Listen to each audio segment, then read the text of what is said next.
Constantinescu, President Antonescu, Excellencies, distinguished participants, it is indeed a great honor to address this conference on cultural diplomacy in Levant. And let me start by saying that, of course, the diplomacy that we all are very much familiar with, the so-called standard diplomacy, is a diplomacy that deals with sovereign states, roughly 200 of them. But there are even more important numbers in our world.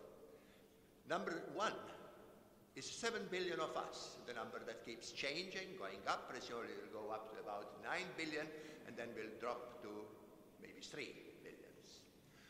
And we refer, when we speak about all of the people, to a subject of public diplomacy. And then there is another important number, the number that is crucial for the development, and this is the cultural differences. And there are roughly 3,000 different cultures in the world, and we speak about the cultural diplomacy. So the cultural diplomacy, and there are several definitions from the Fletcher School of Diplomacy, just like the Satov's definition of diplomacy, dealing with what they precisely are. But basically, what one wants is to use the feeling of different cultures in not only communicating to them, but also getting the response, getting the interaction, getting the inputs from these different cultures in molding the current world. Because as important as the biological diversity is, so is the cultural diversity. Indeed, there is even a concept, just like we have intelligence quotient and emotional quotient, so we have a cultural quotient, which actually measures how quickly we are using our culture background in interacting with other cultures and creating a global world and possibly trying to solve the problems. Now, all of this is interconnected with another important subject, and that's the subject of education. And the backbones of education, at least at the higher education level, are universities that have a triple functions. Function number one is, of course, education. Function number two is doing and producing results, scientific results. And the third one is to maintain and develop the culture. Now let us turn to the subject of this conference, Levant. Levant is the area between Anatolia and Egypt, which is indeed, as pointed out by President Constantinescu and many others in the opening material, is a cradle of many civilizations, is also the cradle of 3 of the important Abrahamic religions, is a place of really currently vibrant activities.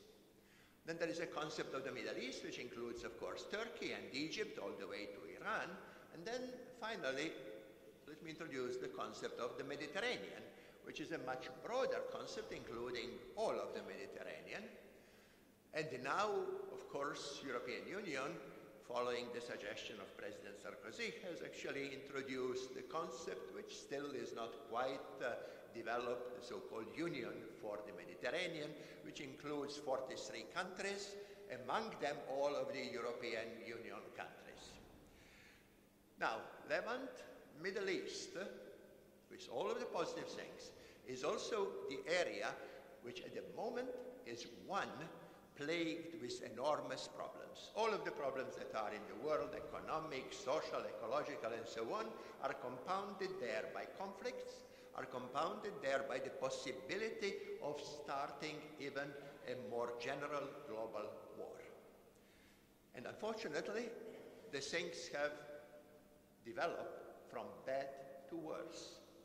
Back over there, just at the time of the Second World War, it was the proposal of the so-called Peel Commission, which came up with the ideas of the two states, which never materialized properly. Then, as a matter of fact, there are even 2 Nobel Prizes for Peace being given to the peacemaker of this area, but nothing actually happened. There was a recent attempt actually, that all of us were enthusiastic about the Arab Spring, but it turned out that spring did not have quite the same meaning in connotation with the Arab Spring and the spring that we like to see in general in nature. And then, of course, now we have the problem in one of the important country, the country that I believe has one of the oldest city in the world, Damascus, namely Syria. So yes, there are serious problems that we have. On top of the problems that are there, and let me now try to go into very, very detailed ideas, the idea here is of the conference, try to have some solutions. Now, the problem of the Middle East is that they have weapons of mass destruction. Particularly, they have nuclear weapons.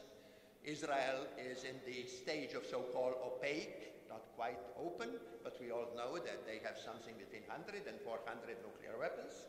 And then there is the Pakistani bomb, sometimes referred as the Islamic bomb, or more specifically, the Sunni bomb. When you have the Sunni bomb, it's obviously very close to say that you need also the Shiite bomb. So the question now is whether there will be another country that will develop nuclear weapons there. And of course, there are already evidence that in Syria currently another of the triad of weapons of mass destruction, namely the chemical weapons, have been used. So what do we do? Of course, the idea was to use the old-fashioned philosophy. Let's try to have a conference, the conference in Helsinki. This sounds very well. There is a facilitator named by the big power, Ambassador Layava, who was actually to get the meeting organized in Helsinki in order to establish the so-called nuclear weapon-free zone in the Middle East. Then, of course, they realized it's not good only to speak about nuclear, so they decided to call it weapons of mass destruction free zone. That conference, which was supposed to take place about more than half a year ago, still is not happening. There is a big frustration. Nobody knows what to do. So let me propose what to do. We had, of course, an awful lot of experience in Europe. We had 100 years war, 30 years war, 6 years war, whatever you want. I mean, we are experts for war. We did nothing else throughout our history but making wars. But then there were great people like Altiero Spinelli, like Jean Monod, who actually came up with the idea in the middle of the Second World War. Let us have a union which was the union of development and peace, okay? So let's try to do something like that over there in the Middle East. But Middle East, of course, is not quite good, because when you look at the geography, the balance, and so on, you see that something more should be done. So I propose that we should be looking for the Mediterranean, namely including countries like Spain, like France, like Italy, like Turkey, like Egypt, like Iran, and of course, Israel and Palestine, and so on. So that would be the thing. It has to be done quickly, and where should be the emphasis? Spinelli, in his Ventotene document, actually emphasized, and of course it was done later on, as we know, it was the coal and steel. Now we need something else. What is the most important thing? Let's go again to the idea of the Europe. This year, European Commission declared this year to be the year of the citizen. The World Academy has decided that the way to approach the problems we have is to emphasize on the human capital, being the most important, the richest one. And just when we were saying about that, the group from Cambridge, University of Cambridge, also in association with the Australian universities, came up with the evidence that among all of the capitals, by far the greatest is the human capital. When you look, for instance, the total amount of this so-called manufacture capital, which is of the order of 40, 50 trillion euros, and when you compare the human capital, you come up with the 10 times bigger, about 600 trillion. So yes, this is what we have to do, and the human capital is the dignity of human being, the security of human being, the freedom and peace. And of course there, let me come to my narrow parochial position of being a scientist. There are successes. There are successes in the Middle East. Following the model of CERN, there is a project called Sesame, where this ME at the end stands for the Middle East. This is the project where Israel and Palestine are together, where Iran and Pakistan and Egypt are together. And to add it all, United States and Russian Federation are observers. The models based on science seems to be among the best. And let's never forget, it is deep in the human interest, as Aristotle said. All of us, by our nature, have a desire to know. It is our desire to understand everything. And let's, based on that, try to build a safer, culturally diverse world and leave it for the future. Thank you very much.